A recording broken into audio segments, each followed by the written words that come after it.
O livro do profeta Isaías. No primeiro vídeo, exploramos os capítulos 1 a 39, que eram a mensagem de julgamento e esperança de Isaías para Jerusalém. Ele acusou os líderes de Israel de rebelião contra Deus e disse que através da Assíria e depois da Babilônia, o reino de Israel desmoronaria através do julgamento de Deus. E assim o capítulo 39 concluiu com Isaías prevendo a queda de Jerusalém para a Babilônia e o exílio. E 100 anos depois de Isaías, tudo isso aconteceu, tristemente. Mas a maior esperança de Isaías era uma nova Jerusalém purificada, onde o reino de Deus seria restaurado através do futuro rei messiânico e todas as nações se uniriam em paz. E assim, os capítulos 40 e seguintes exploram essa grande esperança. A primeira sessão principal, dos capítulos 40 a 48, abre com um anúncio de esperança e conforto para Israel. As pessoas são informadas que o exílio babilônico acabou e que o pecado de Israel foi tratado. Uma nova era está começando.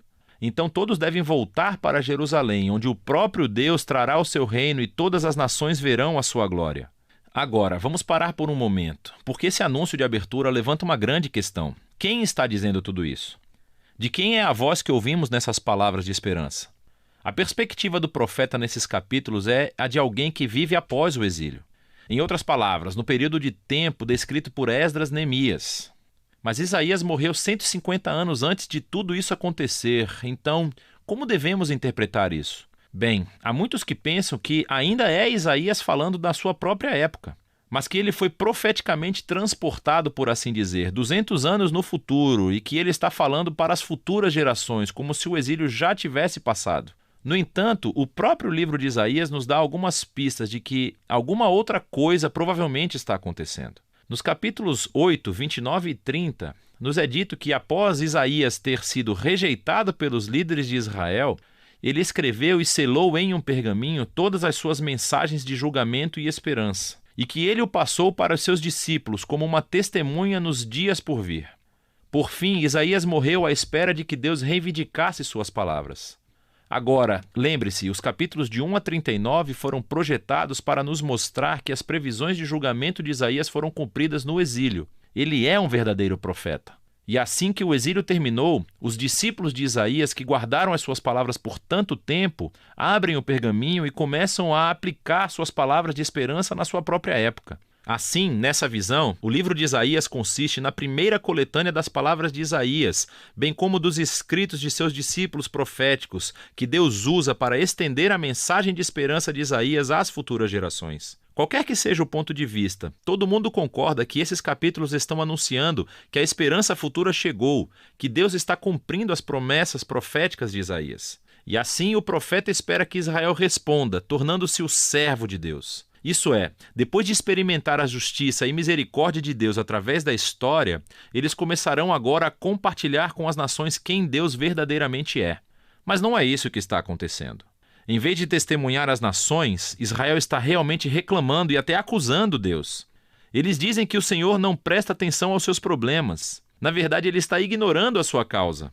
O exílio babilônico, compreensivelmente, fez com que Israel perdesse a fé em seu Deus. Quer dizer, talvez ele não seja tão poderoso. Talvez os deuses da Babilônia sejam muito melhores do que o nosso Deus. E assim, o resto desses capítulos, de 41 a 47, são criados como uma cena de julgamento. Deus está respondendo a essas dúvidas e acusações com os seguintes argumentos. Primeiro, ele diz que o exílio da Babilônia não foi negligência divina. Pelo contrário, foi divinamente orquestrado como um julgamento pelo pecado de Israel. Segundo, foi por causa de Israel que Deus levantou a Pérsia para conquistar a Babilônia, para que eles pudessem voltar para casa cumprindo as palavras do profeta Isaías.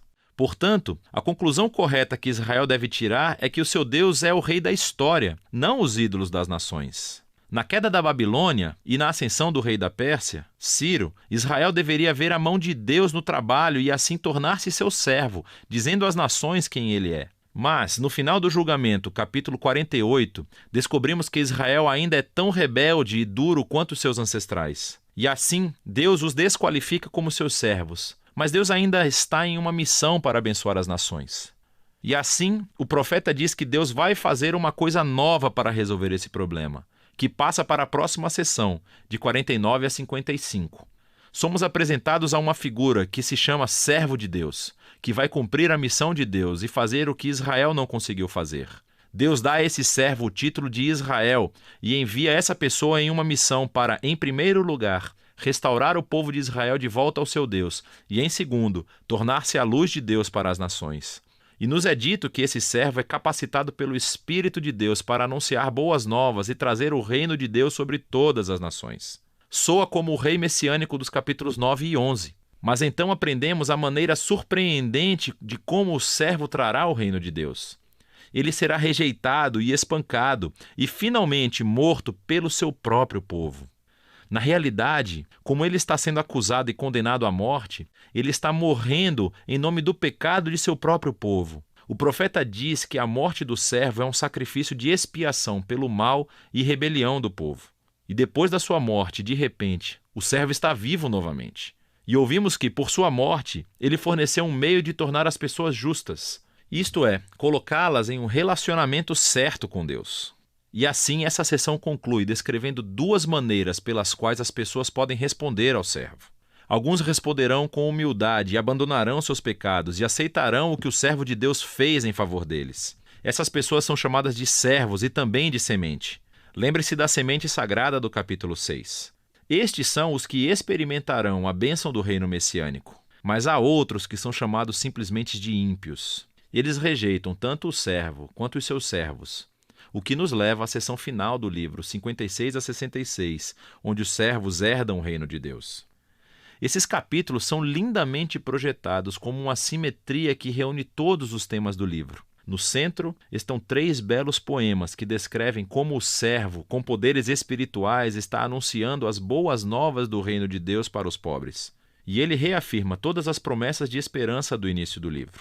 A Nova Jerusalém, habitada pelos servos de Deus, será o lugar de onde a justiça, a misericórdia e a bênção de Deus fluem para todas as nações do mundo. E, à volta desses poemas, estão 2 longas orações de arrependimento, em que os servos confessam o pecado de Israel e lamentam todo o mal que vem no mundo ao seu redor. E assim, eles pedem a Deus para perdoá-los, e que ele traga o seu reino aqui na terra como no céu. Agora, de cada lado dessas orações, há coleções de mais poemas que contrastam o destino dos servos com o dos ímpios que os perseguem. Deus diz que ele trará justiça a todos os que poluem o seu mundo bom com o seu mau egoísmo e idolatria, e que ele vai removê-los de sua cidade para sempre. Mas os servos, aqueles que são humildes diante de Deus e que se arrependem e dominam seu mal, são perdoados. E eles herdarão a Nova Jerusalém, que descobrimos ser uma imagem para uma criação inteiramente renovada, onde a morte e o sofrimento se foram para sempre. E isso nos leva ao quadro mais extenso dessa parte do livro. Nesse mundo renovado do reino de Deus, as pessoas de todas as nações são convidadas a se juntar aos servos da família da aliança de Deus, para que todos possam conhecer o seu Criador e Redentor. E assim, o livro de Isaías termina com uma visão muito grandiosa do cumprimento de todas as promessas da aliança de Deus. Através do rei servo sofredor, Deus cria uma família da aliança de todas as nações que estão aguardando a esperança da justiça de Deus para trazer uma criação renovada, onde o reino de Deus finalmente existe, tanto aqui na terra como no céu. E essa é a esperança muito poderosa do livro de Isaías.